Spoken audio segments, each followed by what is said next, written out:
poder presentar un modelo de sociedad valenciana para los próximos años, es necesario el protagonismo de la sociedad valenciana, de la que, por cierto, 26.000 compañeros y compañeras que militan en el Partido Socialista forman parte activa.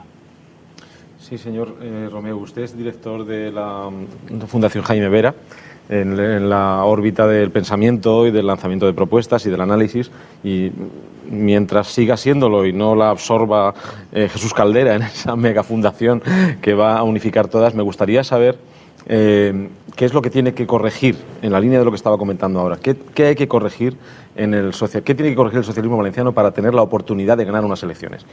Contraponía usted hace un momento, y hablábamos de reduccionismo en la pausa, que no se concibe que la Generalitat esté gastando dinero en el circuito de Fórmula 1 mientras hay 60.000 valencianos que no han visto todavía desatendida en la prestación de dependencia que tiene reconocida por ley o a la que tienen derecho por ley. ¿Hay que cancelar el contrato de la Fórmula 1 para atender la dependencia? Yo lo que creo es concreto, me gustaría que fuera lo más concreto posible. Sí, 3 o 4 cosas que hay que corregir para que ustedes tengan oportunidad de ganar las elecciones. Mira, nosotros lo que tenemos que empezar para corrigiendo es presencia activa en la calle. Hace mucho tiempo que los socialistas hemos dejado de ser parte interlocutor. Es decir, y permítanme la licencia, a veces es más fácil organizar un salvem que buscar un socialista que te ayude a hacer oposición. Por tanto, yo lo que creo es que nuestra obligación es de donde venimos volver. Es decir, estar en la calle y atender cuando una entidad de cualquier tipo manifieste una determinada creencia, una determinada perspectiva, esperanza o queja, tener a los socialistas como referencia. Nosotros somos gente del pueblo y para el pueblo, por tanto tenemos un papel que recuperar. Por tanto, no es una cuestión solo si queremos ese gran evento o no, porque al final la Copa América la pagó el Gobierno de España en su financiación mayoritaria. Lo que no podemos es permitir que se trituren los derechos básicos de la sociedad valenciana por una mala gestión del Gobierno de Camps. Ni en la ley de dependencia, ni en la sanidad pública. De sus 12 hospitales que prometió al inicio de su legislatura, lleva hecho 2. Entonces, en algún sitio tiene que estar el dinero para hacer los otros. No es posible que se plantee la burla de la ley de la asignatura de educación para la ciudadanía en inglés, cuando además solo se parece publicado en los medios que solo 20 profesores podrían hacer, además en una clara burla al Gobierno de España. Y yo creo que la Generalitat no se inventó ni está concebida para hacer oposición, sino para solucionar los problemas de la gente. Eso es a lo que yo quiero hablar. Yo lo que quiero hablar es a la cara de la gente y poder participar de sus perspectivas y poder participar de ser una garantía de unos próximos 20 o 25 años donde la Comunidad Valenciana empiece a tener el peso específico que hoy no tiene a pesar del circuito de Fórmula 1. Pero siendo eso así, perdone la repregunta, usted, el Camps y el Partido Popular que él encabeza y representa, ha sintonizado con la sociedad valenciana y ustedes, ¿no? Sí, pero por lo que le digo... Ellos no han hecho las cosas mal. Sí, no, si yo no critico... No, se me entiende. Yo le pedía propuestas y usted me ha hecho críticas a la Generalitat. No, yo le he dicho la mía, la primera ya le digo. Yo tengo que estar en la calle. Y para estar en la calle, mire, todo el poder local de los socialistas tiene que estar en la calle y bien cuidado. ¿Por qué? Porque nosotros tenemos muchos ayuntamientos en la oposición donde los cargos públicos no tienen la atención por parte del partido que debieran de tener. Una de las propuestas. Es decir, es necesario que este partido atienda a sus cargos públicos, que son la cara del partido en la calle. Y si eso no lo entendemos, es por uno que viene de la política municipal y además ha estado en el gobierno y en la oposición, sabe qué es estar en el gobierno y en la oposición. Por tanto, hay que atenderles. Segunda cosa, nosotros tenemos que estar en la calle fácilmente identificables. Tercera cosa, el partido tiene que ser una máquina moderna, inteligente para una sociedad moderna y inteligente. Y ahora no lo es. Y no lo es, quiero decir, los recursos no se establecen por perfiles, sino se establecen por otros parámetros. Y yo quiero hablar de perfiles, de optimizar recursos y de estar cerca de la calle. Porque al final, el partido es una herramienta, por eso digo que no una finalidad, para actuar sobre la sociedad para mejorar su calidad de vida. Sí, señor Romeu, del mismo modo que el PP en el ámbito nacional, ¿no?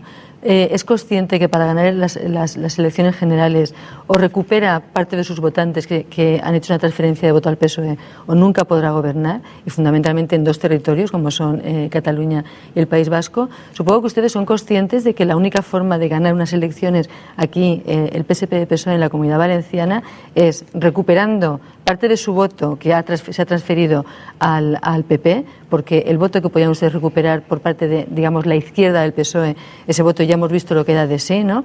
Y luego me imagino que también son conscientes de que salvo que surja una fuerza regionalista, no quiero hablar de nacionalista porque ya la hay, pero regionalista o valencianista, es muy difícil que ustedes lleguen a volver a gobernar en la Generalitat Valenciana.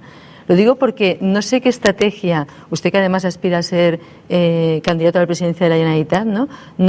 Sigo sin ver una estrategia que les permita a ustedes recuperar ese voto, ¿no? Es más, yo creo que ya es casi incluso un debate ideológico. Es decir, ¿usted es partidario de un paso hacia la izquierda del partido o usted es más partidario de centrar todavía más a su partido? Igual que Rajoy tendrá que decidir más pronto que tarde si es partidario de centrar a su partido o seguir manteniéndolo en las posiciones ultramontanas en las que se ha manejado los últimos 4 años, ¿no? Porque a veces nos olvidamos que usted puede ganar el Congreso, pero luego tiene que ganar las elecciones autonómicas, ¿no? Y no son conscientes de la dificultad que eso entraña en estos momentos desde un punto de vista puramente sociológico. Mira, yo lo que creo es que estrategia, si la hemos tenido, la estaba muy difusa. Y por tanto, yo no quiero hablar de lo que ha pasado hasta ahora, porque hablar del pasado pues es recurrente para no cometer el error, pero lo que yo creo es que hay que empezar a mirar al futuro y a plantear esa perspectiva que tú manifiestas. Yo lo que creo es que Zapatero no giró hacia la derecha para ganar en las elecciones en España, en el conjunto de España. Yo creo que las políticas de Zapatero, y sobre todo en la materia social, seguro que Esperanza Aguirre no las votaría a favor nunca. Quiero decir que sin hacer un giro, ningún guiño hacia la derecha, sí que supo mantener una determinada política que a la gente le llegó y que supuso uno de ellos en la consolidación del cuarto pilar del Estado de Bienestar dentro de un parámetro de Estado socialdemócrata moderno. Quiero decir que al final las transferencias de votos se producen por muchos elementos, no solamente es por uno. Y a mí me cuesta pensar por qué en las elecciones autonómicas tengo 820.000 votos y un año después tengo 1.113.000 con una participación parecida. Y en estos de los 820.000 los votos no están en el PP, están en casa. Entonces yo creo que lo que tenemos es que empezar a mirar a la gente a la cara, a tener una estrategia clara de comunicación también, y vosotros de eso sabéis cómo lo hacemos y mucho más que nosotros, pero sobre todo teniendo las ideas claras, las propuestas claras, y empezar a hablar de futuro y hacer programas electorales para conseguir un modelo de sociedad determinado. Porque si un programa electoral es una oferta donde cabe todo y la gente acaba desconfiando. Por cierto, yo creo que no puede salir ha salido alguna fuerza regionalista o nacionalista pero salía por la derecha del PP y por tanto no afectaba. Lo que yo creo que nuestro papel es el de protagonizar la sociedad valenciana de los próximos 20 años. Y la primera estrategia debe pasar por mirar a un chaval de 16 años, saberle entender y saberle proponer cosas de futuro. Oiga, ¿usted no cree, aparte de esas cuestiones, hemos hablado de cuestiones de estructura, orgánicas, ideológicas, yo a veces tengo la sensación de que en su partido hay mucha gente que está muy cómoda en la oposición? Me explico. Encuentro gente que incluso... Que cuanto mejor, peor. La veo apática, la veo sin ganas de dar el callo porque claro, es cierto que falta un liderazgo fuerte, como usted ha dicho, falta alguien que mueva la tropa, pero claro, uno empieza a mosquearse de tantos años, usted dice el 93, bueno, en algunas grandes capitales como Valencia es el 91, autonómicas el 95, y uno ve mucha gente que está y dice, oiga, este partido dice, hay que comunicar, hay que contactar, pero es que veo que en su partido hay mucha gente que parece ser que se encuentra cómoda en la oposición. ¿No comparte usted esta opinión? Yo no lo sé si están cómodos o no en la oposición. Yo sé que, por ejemplo, el socialismo español pasó una crisis tremenda cuando la dimisión de Felipe, parecía que aquello no tenía arreglo, las primarias, Borrell, Almunia, parecía que esto estaba hundido, la mayoría absolutísima que en ese momento tenía Aznar, las políticas que estaba desarrollando y, pues al final sí que fuimos capaces de plantear a la gente cuando uno empieza a mirarla con atención y a plantearle propuestas sólidas y de futuro, empieza a recuperar el crédito. Y yo creo que para eso tiene que estar toda la organización. Tú has manifestado uno de los puntos fundamentales, hay que tener un liderazgo claro y hay que poner un poquito de orden también y distribuir los papeles. Por eso yo hablo siempre de perfiles, porque al final, cuando yo digo que los compañeros necesitan estar atendidos en la oposición, los compañeros de los cargos locales, cuando uno necesita hacer un debate de urbanismo, necesita tener a alguien que sepa que le va a explicar o ayudar en temas de urbanismo y por eso necesitamos perfiles claros. Yo no sé si los compañeros están cómodos en la oposición, seguro que no. Seguro que nuestros compañeros quieren, como yo, ganar las elecciones y cuanto antes mejor. Lo que yo les pediré es un mayor esfuerzo, un mayor trabajo, unas nuevas dinámicas y sobre todo unas nuevas estrategias de